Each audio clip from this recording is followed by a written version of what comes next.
പളനിയിലേക്കുള്ള ഈ യാത്ര ഒരു സാധാ ട്രിപ്പാകുമെന്ന് ഞാൻ വിചാരിച്ചു.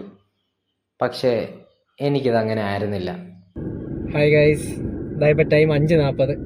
എനിക്ക് കൊല്ലം റെയിൽവേ സ്റ്റേഷനിൽ ഒരു 7:15 എത്തണം. കൊല്ലത്ത് നിന്ന് നേരെ പളനി. അതാണ് ഇന്നത്തെ യാത്ര, ഒരു പളനി യാത്ര. ബാക്കി വിശേഷങ്ങളൊക്കെ വീഡിയോയിൽ കാണാം. അങ്ങനെ നമ്മളതാ റെയിൽവേ സ്റ്റേഷനിലെത്തി. 7 മണിയായി.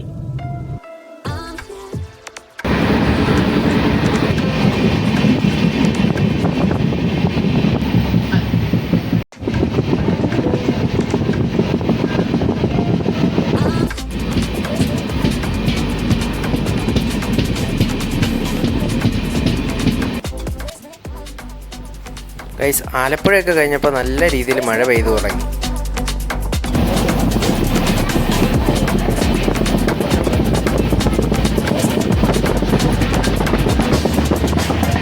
ഗൈസ്, ഈ തൃശ്ശൂരൊക്കെ കഴിഞ്ഞിട്ടുള്ള യാത്രകളിൽ നല്ല രസമാണ് വിൻഡോ സീറ്റിലിരുന്ന് ഈ കാഴ്ചകളൊക്കെ കാണാൻ. ഗൈസ്, നമ്മൾ ആദ്യം ഇറങ്ങാൻ പോകുന്ന പാലക്കാടാണ്. പാലക്കാട് നിന്ന് നേരെ കോയമ്പത്തൂർ പോകും. പിന്നെ അവിടെ നിന്നാണ് നാളെ പളനിയിലേക്ക് പോകുന്നത്. ഹലോ ഗൈസ്, നല്ല കാറ്റുണ്ട് ഇവിടെ. ഞാനിപ്പോൾ കോയമ്പത്തൂരാണ്. എൻ്റെ ചേട്ടൻ്റെ വീട് ഇവിടെയാണ്. അങ്ങനെയാണ് ഇവിടെ എത്തിയത്. അപ്പം നാളെ രാവിലെ ഇവിടെ നിന്നാണ് പളനി പോകുന്നത്. അപ്പം നമുക്ക് നോക്കാം എങ്ങനെയായിരിക്കും ജേണി. നാളെ ഇവനും കൂടെ ഉണ്ട് എൻ്റെ കൂടെ പളനിയിൽ. എൻ്റെ ചേച്ചിയുടെ കൊച്ചാണ്. ഗൈസ്, ഞാൻ എന്താ പോകാനൊക്കെ ആയിട്ട് റെഡിയായി.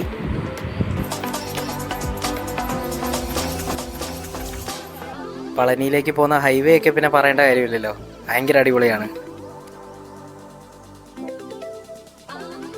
അങ്ങനെ ഗൈസ്, ഒരു 2 മണിക്കൂർ യാത്രയ്ക്ക് ശേഷം നമ്മളിതാ പളനിയിലെത്തി.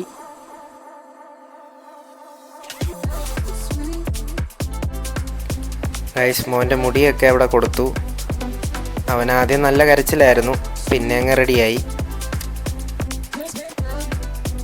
അങ്ങനെ മുടിയൊക്കെ കൊടുത്ത് നമ്മൾ നേരെ അതിൻ്റെ തൊട്ടടുത്തുള്ള മാർക്കറ്റ്സൊക്കെ എക്സ്പ്ലോർ ചെയ്ത് നേരെ അമ്പലത്തിലേക്ക് നീങ്ങി.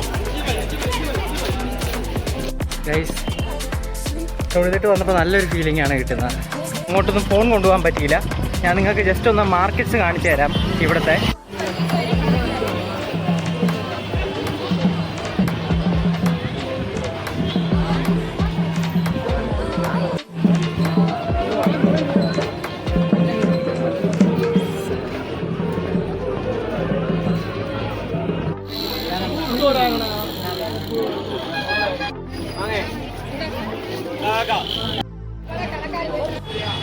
മാർക്കറ്റൊക്കെ കണ്ട് നമ്മൾ നേരെ എത്തുന്നത് ചെറിയ ചെറിയ ക്ഷേത്രങ്ങളുടെ മുന്നിലാണ്.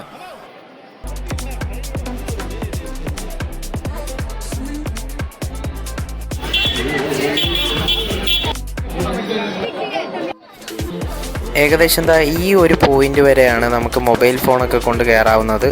അത് കഴിഞ്ഞ് സ്ട്രിക്റ്റ് ആയിട്ടുള്ള ചെക്കിങ്ങും കാര്യങ്ങളും ഒക്കെ ഉണ്ട്.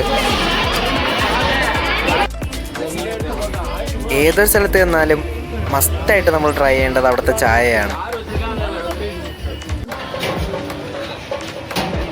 ഒതന്റിക് ഓഫ് പളനി കൊള്ളാം.